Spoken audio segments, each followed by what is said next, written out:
In the process of rebuilding my 81 CJ7 258 straight 6 motor, I'm going to go ahead and do a quick video here, maybe not so quick, on the KBS motor coder kit.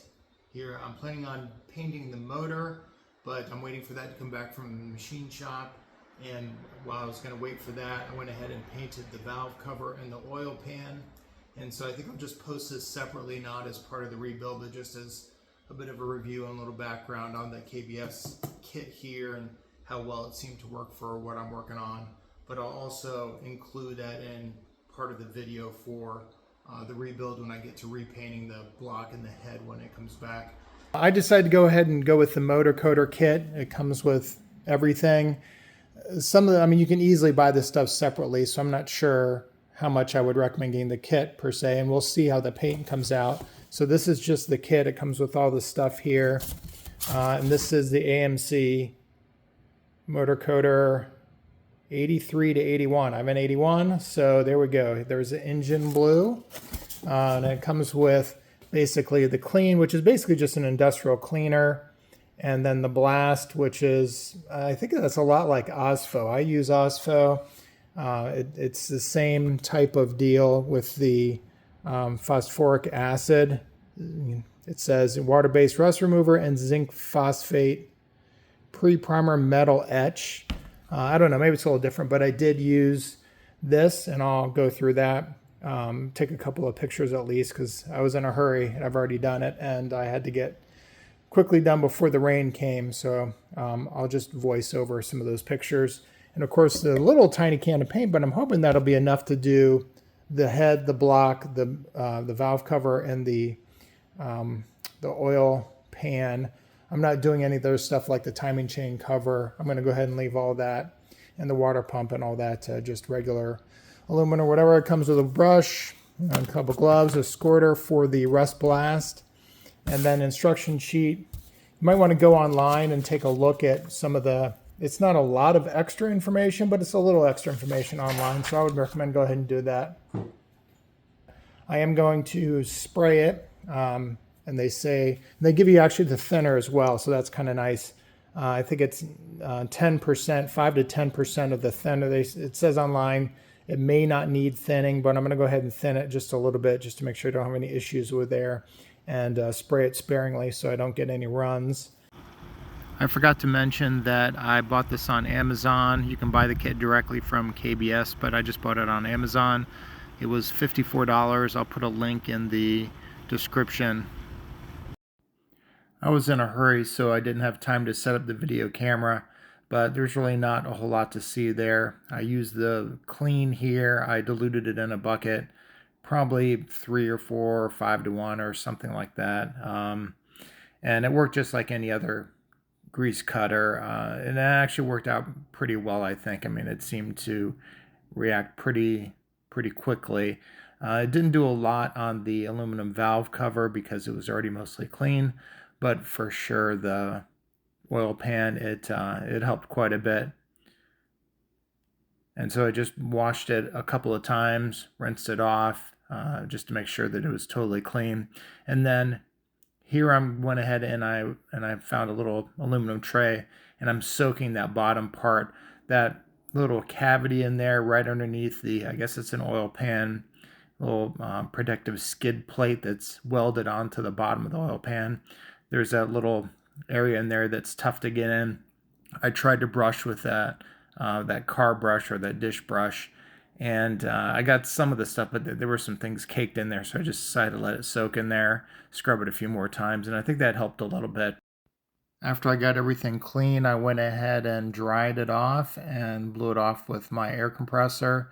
Then I just kind of laid them out and spritzed them with the rust blast there, and like it says, just keep the surface wet. It got dry in a couple of places, and it started getting a little chalky looking, so I just resprayed them, and it just diluted again. After it got done with its 30 minutes, I rinsed them both off and dried them off, and you could tell at least the oil pan was very dull finish. It seemed like it got the rust and converted potentially some of the very, very surface stuff. Again, it's kind of like OSFO. It's not great if you have deeper rust. If you have like some very superficial rust, it does a good job converting it. And if you see anything that's not converted, go ahead and hit it with some steel wool. I've had a lot of success with using OSFO, and if it doesn't look like it's converting it just by having it soak on there, again, just hit it with some steel wool and that should take care of it. I've been at this for just a little bit. It really doesn't take that long. I'm using this, and maybe I'll put a link to it. It's, I don't know, is that 1/8 or something 1/8? It came in a pack of different widths here, and I thought one of them might be the exact width. There's one even thinner here that's really thin painting, pinstriping tape. So yeah, I thought it was going to be much more difficult than this, and I'm going to definitely have to sand some of this down, but I figure if I can get 90% of it, it will make that part a lot easier, and it just takes a couple of minutes. I do not have steady hands, but it seems to be pretty straightforward to just find that if I just stretch it a little bit, you can pretty much get a straight line there. Just make sure it's not going over the edge, and that should be good. I'll go through here and razor blade the edges, but that's one, and again, it wasn't exactly the right thickness. But I can put 2 lines down here and just overlap a little bit. And I think it's going to work out fine. These circles here were, actually I was just looking around for something that was that diameter. I'm going to have to sand a little bit, but I'm getting, 99% of it. Actually, I found the freeze plugs, or the core plugs, are exactly 2 inches in diameter, and so are the holes for this top. And I know a lot of people have this valve cover, so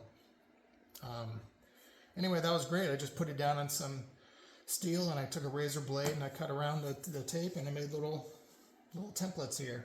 So I think this is working out pretty well.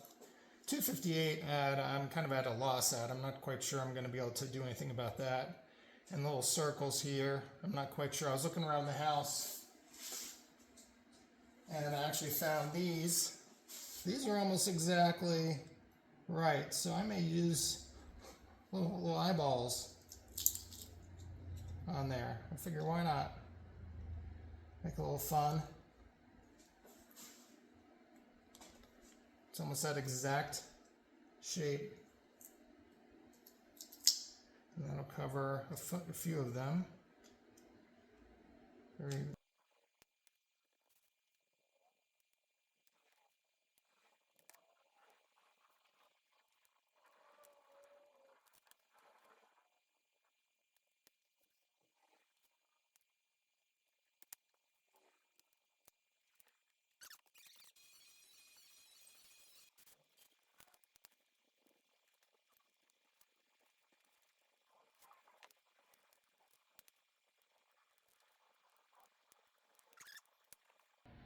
All right, these are the 2 finished pieces right here.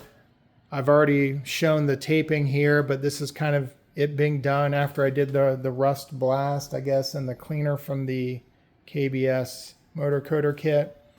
You already saw this while I was taping it. And this is the oil pan cover. I probably could have sandblasted it and gotten a more even finish. Overall, it took me a while to do sanding and Dremel with little wire brushes.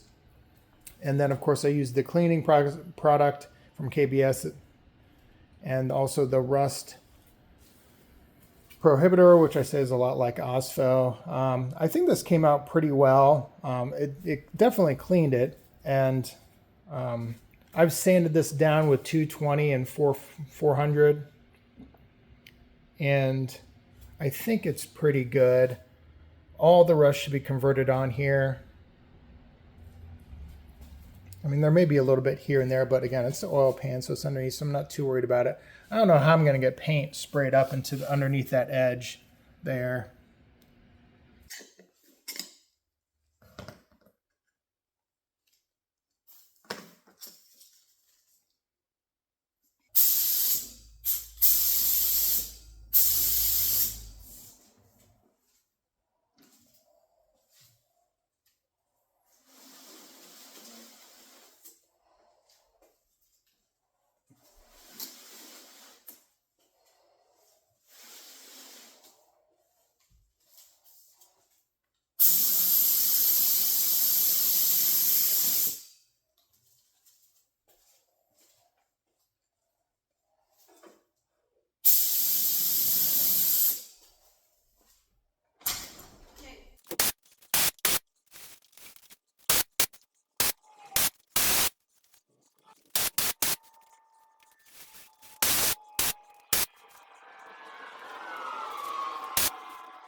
Here's the final product here. This is about 3 or 4 days after I sprayed it. I think it came out pretty well. I'm pretty happy with it. A quick correction before I go any further is that I had actually used steel wool on this. I looked it up, and actually these things were powder coated, and I think this is an Omex brand. I don't know, the prior owner bought it, but I've seen them online and they look exactly like that, and it says that they are powder coated. So I actually hit that with some steel wool. I hit it with some number 1 there steel wool because I wanted to be able to get into all the little, I mean, this is a textured surface here. So I wanted it to get to all the places. And it did seem to do a pretty good job of dulling it immediately. So as soon as I ran over some of the steel wool, it dulled it nicely. I was able to get in the grooves with the steel wool, and I think I was able to get all the different edges on the inside. So I think that worked out pretty well. The tape also worked out really well. I posted this on Facebook, and a couple people said, oh, just paint the whole thing. It'll take you forever to tape it, and then just sand it off. And yeah, so the taping off went well. The tape came off very easily. I just gave it a kind of quick sand down. I had about a little mini block with some 220 on it. And I just sanded the tops here wherever there was paint that bled through. There were a couple of the edges that I didn't have totally to the edge, these ridges. But yeah, I think it came out really, really nicely.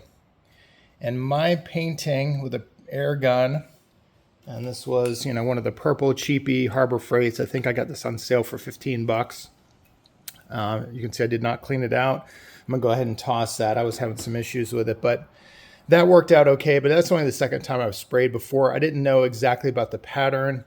I think the paint, it says it may not need diluting, but if you do 5 to 10%, I had a hard time measuring that because that's such a small percentage. And with my measuring cup that I had and putting this in there, it didn't really fill it up to any lines. So I just kind of eyeballed it. But I still felt like the paint was a little thick. And I know you're probably not supposed to do this, but I added in a little bit more of the thinner when it was in the hopper and stirred it around with a paint stick. And I think that thinned it out a little bit more. I have a hard time saying exactly how much it was. Again, I'm not very experienced with a spray gun, so it may have been I just didn't have it dialed in right, but it seemed to be coming out a little thickly and a little bit clumpy. With the textured surface here, though, it's very forgiving because you can't even see it. If there's going to be orange peel on there or something like that, it's very, very forgiving. Like I said, I love the color. I mean, this is the AMC.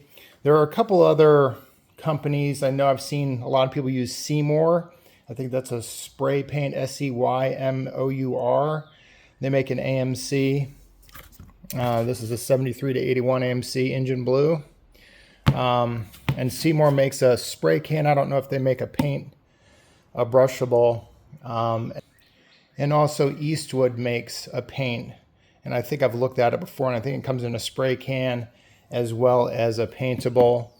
This feels pretty durable. I'm not going to try to scratch it, but it's supposed to be rock hard once it gets totally cured. Again, this is 3 or 4 days. It looks pretty good. And I think there's a couple of other companies too that make the paint. I did a fair amount of research, but I wanted to get this kit. And again, a lot of people had mentioned the KBS brand that they're using that. So that's why I went ahead and tried it. So here's the oil pan. And this is obviously a much smoother surface. And you can tell I definitely got some orange peel on there. Again, it seemed a little thick coming out. Like I said, maybe I didn't get that dialed in very well, but I thought it was a little too thick. But it's a consistent orange peel, so it almost looks textured like the valve cover. So I don't know, I'm pretty happy with it. I mean, that's going to face the ground, and that's going to be pretty much it. So you'll just see the little edges from up above. But I'm really happy with how this came out. Not super smooth, but that's okay. In fact, I may even make it easier to do some touch-up painting later on. Anyway, so I would recommend the paint. I don't know about the durability. Ask me again in another year or so, and we'll see how well it holds up. after it gets oil on it and all the various stuff once it's back in the engine. I probably would not get the kit again. The thinner was definitely needed, but this is probably just mineral spirits or something basic like that. I don't know. And the cleaner that it came with, you could probably just use any kind of cleaner. Like I said earlier in the video, the rust prevention, that seemed a lot like OSFO. It kind of went on like it kind of powdered up, and then you just rinse it off. So it's kind of I think it's basically the same thing here. So I probably wouldn't get the kit again. If you have some OSFO around, all you need is some reducer if you're going to use a spray can, or you can also paint this as well. I'm going to brush paint the motor when it comes back, and we'll see, and I'll make that part of the rebuild series because I'm still waiting for the motor to get back from the machine shop, and it will go into the 81 there, who's missing an engine right now. And as for the amount of this, I use probably, it feels like, I think I use a little bit more. I meant to use only about half, but I think I use a little bit more than half. But as I understand it from reading some of the other reviews, that'll be still plenty to put a couple of coats on with. I watched a couple of reviews on this and people using it, and it seems like there's plenty in here. So I should have enough to brush that on with a couple of good coats. And if you want to see the rebuild series, I have a couple of videos, I think about 8 videos on the tearing it apart. And then in the next month or two, as soon as I get the block back, I'm going to do several videos on the rebuild, going through each of the steps. So if you want to see that, go ahead and like and subscribe to this, and I'll send out a notice when I start those videos and start posting them.